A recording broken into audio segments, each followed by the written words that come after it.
Hello guys, कैसे हैं आप सब लोग। आई होप आप सब लोग बहुत अच्छे होंगे एंड स्टडीज़ भी बहुत ज़्यादा अच्छी चल रही होगी क्योंकि बहुत कम टाइम लेफ्ट है अब एग्ज़ाम्स में, right. So I am C S Aashna Solanki and today in this video I am going to share what should be your 40 days timetable to study so effectively, efficiently and yes, to clear the exams in this attempt only. So please watch the video till the end and know what should be your best timetable to clear the exams. Okay, so let's start it. At this point of time आप लोगों के लिए ये सबसे ज़्यादा ज़रूरी है कि आप लोग जो पढ़ रहे हैं वो आपको रिवाइज भी होता चले एंड आप ऐसा नहीं हो कि आगे का पढ़ रहे हैं एंड पीछे का भूलते जा रहे हैं। तो आप लोगों के लिए इस मोमेंट पर सबसे ज़्यादा क्रूशियल यही है कि आप जितना आगे पढ़ रहे हैं उतना ही आप पीछे का भी याद रखते चलें, ठीक है। इसके लिए आपको रिविज़न तो ऑब्वियस ही बात है, इम्पॉर्टेंट है ही।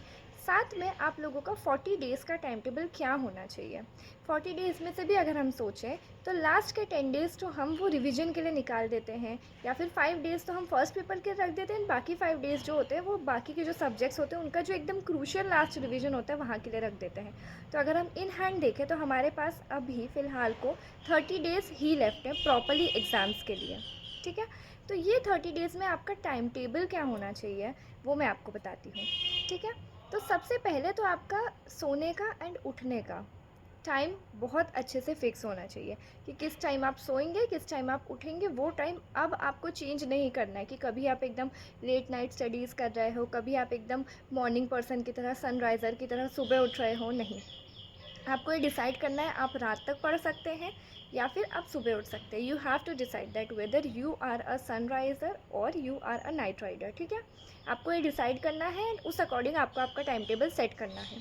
अब यस, जब आप ये डिसाइड कर लोगे, अब आपको ये ध्यान रखना है कि अभी तक तो आप जैसे भी पढ़ रहे थे कि एक दिन में एक सब्जेक्ट हो रहा है, 2 सब्जेक्ट हो रहे हैं या जो भी है, बट नाउ ये क्रूशियल टाइम है। तो यहाँ पे हमको एग्ज़ाम्स तो सारे सब्जेक्ट की लिखनी है, तो हमको यहाँ पे सारे सब्जेक्ट को टच करना बहुत ज़्यादा ज़रूरी है। बहुत बहुत बहुत ज़्यादा ज़रूरी है कि डेली आप सारे सब्जेक्ट्स को टच करें। सो आप लोगों को यही ध्यान रखना है कि डेली सारे सब्जेक्ट टच हो रहे हों। भले ही थोड़ी देर पढ़ो, लेकिन जितने सब्जेक्ट्स हैं कोशिश करो कि आप रोज़ सारे सब्जेक्ट को अच्छे से पढ़ो, ठीक है। कि रोज़ थोड़ा थोड़ा ही टाइम अगर आप दे पा रहे हो, पर जितना भी टाइम आप दे रहे हो उस टाइम में आप लोगों को ये ध्यान रखना है कि आप सारे सब्जेक्ट्स को कवर करो, ठीक है। कोई भी सब्जेक्ट ऐसा नहीं होना चाहिए जो ऐसा लग रहा है कि छूट रहा है। ओके, नाउ अब मेरा टाइम टेबल क्या होता था, that I used to get up at, मैं सनराइज़र पर्सन थी, ठीक है। तो I used to get up at 5 और 5:30, ठीक है। 5:30 पे मैं उठ जाती थी। अब उसके बाद मैं फ्रेशन अप हो जाती थी 6 बजे तक, ठीक है। 6 बजे मैं फ़र्स्ट अपना लेके बैठती थी, जो अपना स्लॉट रहता था। मेरा जो फर्स्ट स्लॉट रहता था उसमें 6 बजे से लेके 9 बजे तक फर्स्ट स्लॉट रहता था, जिसमें मैं 6 से 7:30 1.5 घंटा जो रहता था मैं रिवीजन को देती थी, ठीक है। 6 से 7:30 का टाइम जो मेरा रहता था वो मैं रिवाइज़ करती थी जो मैंने लास्ट डे पढ़ा है। क्योंकि मैं क्या बोल रही हूँ, फ़र्क नहीं पड़ता आप आगे कितना भी पढ़ लो, अगर आपको पुराना याद नहीं है ना, आपने पिछले दिन का आज रिवाइज़ नहीं किया तो कोई मतलब ही नहीं रहेगा वो आगे का पढ़ने का। इसीलिए मैं 1.5 आवर डेली लास्ट डे जो पढ़ा था उसको रिवाइज़ करती थी। अब 7:30 को मैं अपनी आज के जितने भी सब्जेक्ट्स थे वो उठाती थी। तो 7:30 से लेके 9 मेरा फर्स्ट स्लॉट रहता था, ऐसा समझ लीजिए। उसमें जो बहुत ही एकदम टफ़ सब्जेक्ट होते थे ना, जो बहुत ही लर्न करने वाले, टफ़ नहीं कह सकते, लर्न करने वाले, जैसे कि ईएसजी हो गया, वो थोड़ा लर्निंग पार्ट रहता है। डीडी हो गया जो थोड़ा लर्निंग पार्ट रहता है। ऐसे लर्निंग वाले सब्जेक्ट में करती थी, क्योंकि मुझे पता था कि इनको थोड़ा सा माइंड जो होता है ना शार्प चाहिए इस टाइम पे, एंड सुबह सुबह हमारा माइंड जो रहता है वो 100% कैपेसिटी में रहता है एकदम वर्क करने के लिए। इसीलिए मैं फर्स्ट स्लॉट में ये एकदम ऐसे लर्निंग वाले सब्जेक्ट रखती थी जिनको थोड़ा रिटेन करना और माइंड को थोड़ा ज़्यादा पावर लगती है याद रखने में, वो वाले लेती थी, ठीक है। फिर जो मैं 9 o'clock तक मेरा फर्स्ट स्लॉट हो जाता था। अब 9 से 10:30 तक मैं पूरा एकदम नहाती और सारी चीज़ें करती थी, पूजा वूजा जो भी था, नाश्ता ब्रेकफास्ट सब कुछ कर लेती थी। 10:30 को मेरा नेक्स्ट स्लॉट रहता था। ये स्लॉट मैं थोड़ा सा बड़ा रखती थी क्योंकि मेरा ना ये फेवरेट टाइम था एकदम, 10:30 से लेके 1:30 तक का। ये वाला टाइम मेरा फेवरेट था और इस टाइम पे मुझे पढ़ने में बहुत मज़ा आता था, क्योंकि एकदम सुबह का भी टाइम था, साथ में मैंने ब्रेकफास्ट भी कर लिया, मैं एकदम अच्छा फील कर रही हूँ, एकदम नींद में भी नहीं हूँ थोड़ा थोड़ा, है ना। तो इसीलिए मैं 10:30 से 1:30 तक का जो टाइम था वो रखती थी अपना सेकंड स्लॉट। और इसमें मैं एकदम जो हेवी सब्जेक्ट्स हो जाते हैं, जैसे कि जो लर्निंग नहीं मांगते but yes your practical application, जैसे कि CRVI हो गया, है ना, जो ओल्ड सिलेबस था, ओल्ड सिलेबस में एक RCD सब्जेक्ट था, है ना, तो ऐसे सब्जेक्ट जो थोड़ा सा प्रैक्टिकल एप्लीकेशन भी है और साथ में आपको थोड़ा समझने की, थोड़ा केस लॉज हो गए, दिमाग लगाने की, थोड़ा अंडरस्टैंड करने की जो ज़रूरत होती है ना, वो सब्जेक्ट रखती थी मैं। ओके, ये मैं आपको कब का बता रही हूँ, लास्ट का टाइम का। आप सब पढ़ चुके हो, उसके बाद का जो आपका रिविज़न कैसा होना चाहिए ना, मैं वो बता रही हूँ कि रोज़ आपको डेली किस तरह से सब्जेक्ट टच करना है, वो टाइम टेबल है मेरा, ठीक है। तो उसके बाद में मैं सेकंड स्लॉट में CRVA रखती थी अच्छे से। अब ये जो मेरा 1:30 वाला सेकंड स्लॉट था, 1:30 से 2 o'clock तक मैं अच्छे से लंच वंच करती थी। थोड़ा और एक्सटेंड करना है तो मैं 2:15 तक भी एक्सटेंड कर लेती थी, ठीक है।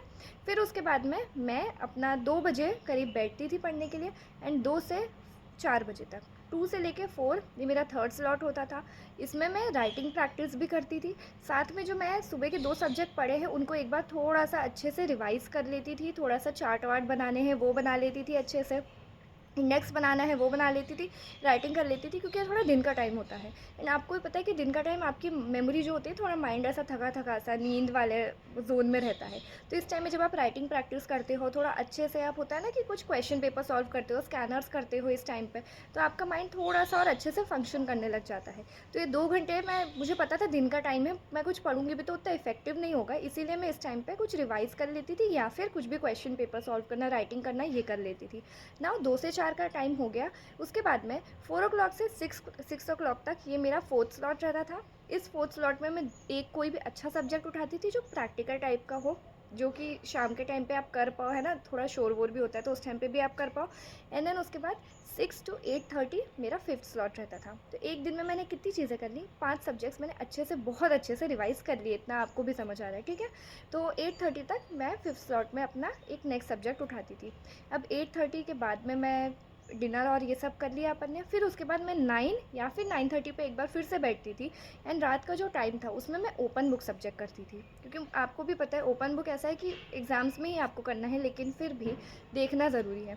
तो half an hour to 1 hour जब तक मुझे नींद नहीं आती तब तक मैं 10:30 तक तो अराउंड अपना ओपन बुक सब्जेक्ट करती थी। ओपन बुक सब्जेक्ट हो गया, फिर उसके बाद में शांति से एकदम 10:30 पे सोने चले जाती थी।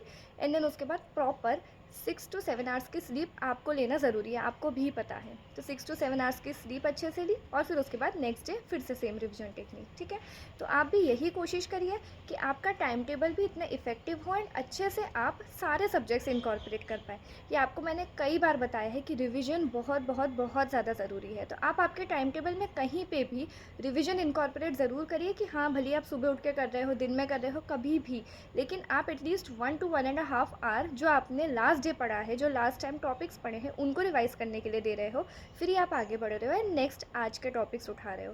वो कभी भी आप अपने अकॉर्डिंग दे सकते हैं। अगर आप नाइट राइडर हैं तो आप रात का टाइम टेबल अपने अकॉर्डिंग बना लीजिए, बट येस, प्लीज़ अब एक अच्छे से टाइम टेबल बना के अब सेट हो जाइए पढ़ने के लिए, क्योंकि बहुत कम टाइम बाकी है। ओनली 30 days लेफ्ट है एग्ज़ाम्स में, ऐसा समझ लीजिए। लास्ट के 10 days प्लीज़ डोंट काउंट, ठीक है, क्योंकि वो आपको भी पता है कि वो उस टाइम के रिवीजन के लिए एंड वो वाली चीज़ें हो जाती है कि उस टाइम इतना अच्छे से हम नहीं, कुछ नया तो हम बिल्कुल ही नहीं पढ़ पाते हैं, है ना।